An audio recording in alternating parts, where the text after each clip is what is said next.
اللهم صل على سيدنا محمد يا رب صل وسلم دائما ابدا على حبيبي. آپ ڈاکٹر بنے کس کے لیے بھائی؟ بولنے پہ پابندی لگائیے اللہ کے لیے. کیوں بھائی اللہ نے کہاں لکھا ہے کہ ڈاکٹر جنت میں جائیں گے؟ آپ کو سوال پیدا دماغ میں آ سکتا ہے کہ ڈاکٹر بن کے اللہ راضی ہوگا، یہ کہاں لکھا ہے؟ قرآن میں کہیں لکھا ہے کہ جو بھی پیغمبر دنیا میں آئے انہوں نے کہا کہ لوگوں ڈاکٹر بنو؟ جو ڈاکٹروں کو زیادہ اونچی جنت ملے گی اور مریضوں کو ہے بھائی کم درجے کی. تو بہت سے ڈاکٹر کہتے ہیں ہم کیوں بنے ڈاکٹر، یعنی قرآن و حدیث میں تو لہذا وہ کیا سوچتے ہیں کہ ہم نے ڈاکٹر بننا ہے پیسے کمانے کے لیے، نام کے لیے.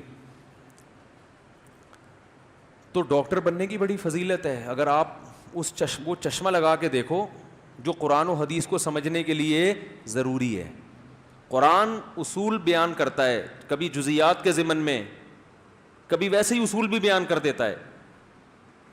اللہ نے قرآن میں نہیں فرمایا من احیاہا فکأنما احیا الناس جمیعا، جس نے ایک انسان کی جان بچائی اللہ کی نظر میں ایسے جیسے ساری انسانیت کو بچا لیا اس نے. تو اس میں اللہ نے بتا دیا ہر وہ کام جو انسان کی جان بچانے کے لیے مفید ہو سکتا ہے وہ اللہ کی نظر میں کیا ہے. نبی نے فرمایا نا کہ پیاسے کتے کو پانی پلا کے اس کی جان بچا لی تھی، حدیث میں ہے نا، اللہ نے بخش دیا اس کو. تو ایک پیاسے کتے کی جان بچانے پر اللہ بخشے گا، تو انسانوں کی جان بچانا کوئی کم درجے کی نیکی ہے؟ نہیں آ رہی سمجھ میں تو رہنے دیں بھائی. تو ہر وہ کام جو انسانیت کے لیے مفید ہے وہ اس حدیث میں داخل ہے. تو آپ MBBS کریں، آپ ایک ویژن بنائیں. پہلا یہ ویژن تو بڑا ٹائٹ ہونا چاہیے، خاندانی. اس میں آپ یہ کہیں کہ میں کتنے سال تک زندہ رہ سکتا ہوں، چانس کتنا ہے، امید کتنی کی جا سکتی ہے. لکھ لیں بھائی 80 سال. لکھنے پر گورنمنٹ نے کوئی پابندی لگائی؟ بولو. آپ ڈائری لے کے لکھیں کہ میرا خیال ہے میں 80 سال تک اگر کوشش اسباب کی دنیا میں کوشش کروں تو زندہ، بولتے کیوں نہیں، رہ سکتا. تو میں نے 80 سال تک تو کا ویژن بنانا ہے. اور اس کا مقصد کیا ہے؟ سب سے پہلے کیا ہے؟ اصل ہدف کیا ہے؟ اللہ کی رضا. نہیں آ رہی. 80 سال کے بعد جب میں مروں گا تو ایسا کوئی خاندانی کام کر کے جاؤں کہ اللہ کہے کہ زبردست ہو گیا بھائی، کام تو نے خاندانی کیا ہے، خوش کر کے آ گیا مجھے. تو اب اس 80 سال میں مجھے انسانیت کی خدمت کے لیے ڈاکٹر بھی بننا ہے.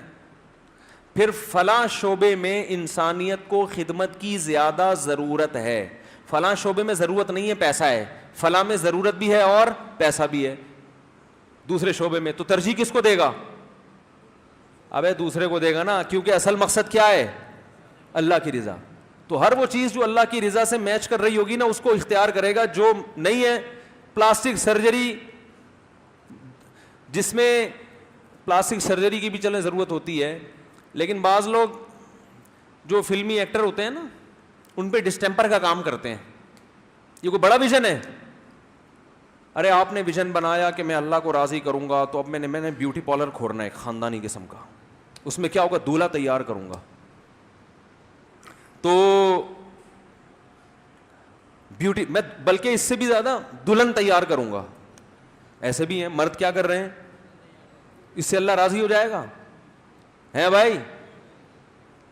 تو جب اصل بڑا ویژن ہوتا ہے نا اللہ کو راضی کر کے خاندانی جنت کمانی ہے، تو پھر انسان اس قسم کے پیشوں کو اختیار نہیں کرتا. کہتے ہیں بھائی یہ پیسہ ہی مقصد تھوڑی ہے، پہلا پیسہ بھی ہوگا لیکن پہلے اصل کیا ہے؟ اللہ. اور پیسہ بھی اسی کا ایک حصہ ہے، پیسے سے بہت کچھ کر سکتا ہے انسان، تو وہ بھی اللہ کو راضی کرنے کے اندر داخل ہے. تو آپ نے خاندانی قسم کا ویژن بنا لیا. بھائی یہ گھڑی صحیح ہے نا؟ 1 5 ہو رہے ہیں، 2 5. خاندانی قسم کا ویژن، اس میں آپ نے کیا سوچنا ہے؟ انجینئر بھی بن سکتے ہو آپ ڈاکٹر پائلٹ بن سکتے ہو. بولو یار میں بھی ابے نندن کو اتاروں گا، وہ بڑا خاندانی کام ہو گیا تھا یار، وہ چائے پلا کے بھیجا ہے، وہ مزہ آ گیا، ہٹو بچو ہو گیا. پوری قوم کا سر فخر سے بلند ہو گیا, اللہ بھی راضی, مخلوق بھی راضی. کیا خیال ہے بھائی؟ وہ ہے نا شاعر نے کیا کہا ہے, اعز مقام فی الدنا سرج صابح خیر جلیس فی الزمان کتاب.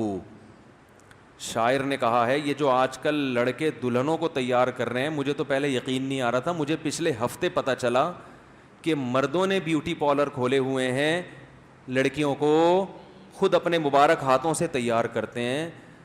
تو اس سے فتنہ پھیل رہا ہے. میں نے کہا فتنہ تو نہیں پھیل رہا, کیونکہ یہ بھی تھوڑے دنوں میں کیا بن جاتے ہیں, لیڈیز ٹائپ کی چیزیں بن جاتے ہیں. لیکن میں نے کہا یار یہ کام غلط ہو رہا ہے. متنبی کا شعر سناؤں گا تاکہ مرد کی غیرت جاگے کہ آپ پہ کیا چیزیں اچھی لگتی ہیں. شاعر نے کہا ہے اعز مقام فی الدنا سرج صابح, سب سے زیادہ عزت والا مقام مرد کے لیے تیرتے ہوئے گھوڑے کی پشت ہے. آدمی سب سے اچھا کہاں لگتا ہے؟ تیز رفتار گھوڑا, اس کی پشت. اس زمانے میں گھوڑے تھے, آج جیٹ تیارے ہیں. ٹھیک ہے نا, آج کیا ہے بھائی؟ جیٹ تیار. تو مرد کے لیے سب سے زیادہ عزت والا مقام کیا ہے؟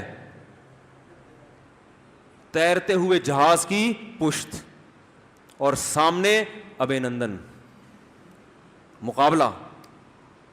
کیا خیال؟ اور ٹماٹر بند کرنے کی دھمکیاں مل رہی ہوں, کیا سچویشن ہوگی. میں بار بار کہتا ہوں ہمیں انڈیا کے لوگوں سے دشمنی نہیں ہے. میرے تو سب سے زیادہ لسنر ہی انڈیا میں, ابھی ہم نے تفسیر کلاس کا ریکارڈنگ کروائی نا, تو ماشاءاللہ جو انڈین مسلمان ہیں سب سے اچھے رزلٹ امتحان جب لیا ان کے آئے ہیں. ہمارا جو ہدف انڈیا نہیں ہے یا انڈیا کے لوگ یا وہاں کے ہندو نہیں, ہمارا ہدف انڈیا کی گورنمنٹ ہے جو غلط پالیسیاں بنا کے اپنے ملک کو کیا کر رہے ہیں, تباہ کر رہے ہیں. ٹماٹر بند کرنے کی دھمکیاں. جس قوم کے ٹومیٹو کیچپ میں ٹماٹر نہ ڈلتا ہو اس کو ٹماٹر بند کر کے کیا کر رہے ہیں, ڈرا رہے ہیں یار. تو سب سے زیادہ پہلے بچے کیا کرتے تھے, ہمیں بھی یاد ہے پی ایف بیس مسرور میں وہ جو ایک وہ پاک فضائیہ کے جو ہے نا وہ جہازوں کی نمائش ہوتی تھی 6 ستمبر کو 7 ستمبر کو, تو ہم بھی جایا کرتے تھے.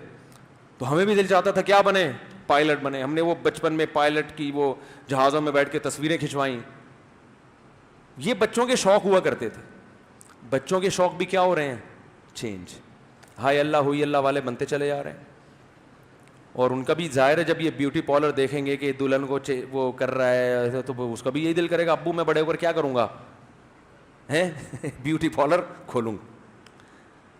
فطرتی کا بیڑا غرق کر دیا کہ نہیں کر دیا.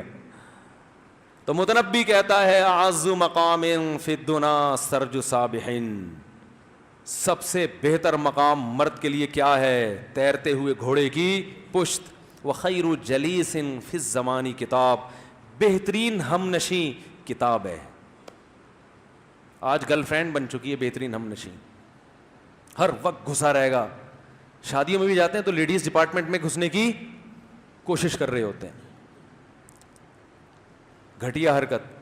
سب سے بہترین ہم نشیں کیا ہے, اور جس کو کتاب کا چسکا لگ جائے وہ کبھی بور نہیں ہوتا. اچھا لگتا ہے نا, آدمی بیٹھا ہوا ہے بھائی, چشمہ کبھی یوں کر رہا ہے کبھی یوں کر رہا ہے, اچھا لگتا ہے کہ نہیں لگتا ہے. لیکن آج کل لوگوں کو قائد اعظم کے مزار پہ بیٹھے ہوئے جوڑے اچھے لگ رہے ہیں. وہ ادھر ڈیٹ مار رہا ہے, اس کے ساتھ منہ کالا کر رہا ہے, وہ اس کو آسمان کے تارے توڑ لاؤں گا میں, یہ کر دوں گا. ابے بھائی تو آدمی ہے, اللہ کے بندے, تو پاجامہ نہیں ہے. آدمی بن. جب تو آدمی بنے گا یہ عورتیں خود تیرے پیچھے بھاگیں گی. تجھے آسمان سے تارے توڑنے کی اور ان ڈائلاگ کی ضرورت, عورت تو چاہتی آدمی چاہیے مجھے. یہ تو خود کم بخت زنانے میں گھسا رہتا ہے ہر وقت خود. وہ میں ایک آرمی کے آفیسر ہیں لاہور میں, ایتھلیٹ ہیں نا, بڑی ایکسرسائز کرتے ہیں, وہ میری بڑی گپ شپ. میں ان سے ملنے کے لیے گیا تو وہ اپنی ڈیوٹی پر تھے, بڑے ہینڈسم ماشاءاللہ, بڑی فٹ فاٹ. تو ایک جلدی سے ایک لڑکی بھاگتی ہوئی آئی, ان کے ساتھ کھڑے ہو کر سیلفی لے کے بھاگ گئے. مجھے کہنے لگے یار یہ زبردستی کی سیلفی لے لی, اب میری گھر والی نے اگر تصویر دیکھ لی کہیں فیس بک پہ تو میری شامت آئے گی. کہہ رہے یار یہ ہمارے ساتھ بڑی پرابلم ہے. ٹھیک ہے, میں نے ان سے مزاح کیا, اللہ کی قسم یہ مزاح ہی ہے, اس کو سیریس نہ لینا. میں نے کہا آپ کے ساتھ پرابلم بھی بڑی اچھی اچھی ہوتی ہیں, آپ لوگوں کے ساتھ پرابلم بھی کیا ہوتی ہیں, بڑی اچھی اچھی پرابلمس ہو رہی ہیں جو آج کل اچھی ہیں نہیں, یہ لوگ تماشا بنا لیتے ہیں مولوی صاحب کیسے بھی. مذاق کو بھائی مذاق سمجھا کرو, بتانا پڑتا ہے مذاق کر کے کہ میں مذاق کر رہا ہوں. اندازہ لگاؤ یار مینٹل اپروچ کہاں تک چلی گئی ہے. تو میں نے ان سے مذاق کیا, میں نے کہا بڑی خاندانی قسم کی پرابلمس, سب نوجوان چاہتے ہیں کہ ہم سب کے ساتھ یہ پرابلم ہو. تو تیرتے ہوئے گھوڑے کی جو پشت ہے نا, اور فائٹر طیارے کا کیا کہتے ہیں اس کو یار, کاکپٹ جو ہے نا فائٹر طیارے کا, یہ مرد کے لیے سب سے عزت والا مقام ہے. اور شاعر نے کہا مکرن مفرن مقبلن مدبرن معن کجلمود صخر حتى السیل من علو. یا من علی بھی ہے ایک, کہ کیا خاندانی بات کی. کہہ رہا ہے میرا جو گھوڑا ہے نا جس پہ بیٹھ کے میں لڑتا ہوں, مکرن مفرن, پلٹتا ہے ایسے جیسے نہیں, ایسے گھوم جاتا ہے دوڑتا ہوا. سس گھوڑا تو پتہ دوڑتا نہیں ہے, دوڑتا ہے تو مڑتا نہیں ہے نا. کہہ رہا ہے کہ ایسا اسپیڈ میں دوڑتا ہے اور ایسے پلٹتا ہے. مفرن اسپیڈ بہت تیز ہے, مقبلن مدبرن مان, سامنے بھی حملہ اور پیچھے پلٹنا, یہ دونوں کام ایک ٹائم پہ کرتا ہے. یعنی ٹائم نہیں لیتا اس میں, ایک ہی ٹائم پہ سامنے بھی حملہ کرے گا اور پیچھے پلٹ کے گھومے گا بھی. آگے کہتا ہے کجلمود صخرن, کیا اسٹائل ہے بھائی شاعر کا. پہلی کی شاعری بھی بڑی خاندانی تھی. کہہ رہے جیسے چٹان کے اوپر کوئی بہت بڑا پہاڑ جب لڑکتا ہے نا, کیا خوفناک منظر, ایسے ہی میرے گھوڑے کا حملہ ہوتا ہے دشمن کے اوپر. جیسے چٹان کے اوپر سے ایک خوفناک پتھر لڑکتا ہوا آ رہا ہے جس کو سیلابی پانی نے دھکیل دیا ہو, اسے کسی کا باپ بھی روک سکتا ہے. تو یہ اسٹائل ہوا کرتے تھے آدمیوں کے. اب کس پہ فخر کر رہے ہیں, میرا بیوٹی پارلر ہے بھائی, میں نے روزانہ اتنی دلہنیں کیا کرتا ہوں میں, تیار ہو. اور وہی اسٹائل مردوں کے, آپ بال دیکھ لیں, ان کے فیشن دیکھ لیں, کپڑے دیکھ لیں, بھائی پتہ نہیں کیا کر رہے ہو یار تم. تو وہ اچھی چیزیں نہیں. مفتی طارق مسعود صاحب کے بیانات سننے کے لیے youtube.com/مفتی طارق مسعود کو سبسکرائب کریں. اور اگر آپ لائیو ویڈیو کو کبھی بھی مس نہیں کرنا چاہتے ہیں تو سبسکرائب کرنے کے بعد بیل آئیکن پہ کلک کرنا مت بھولیں. جزاک اللہ.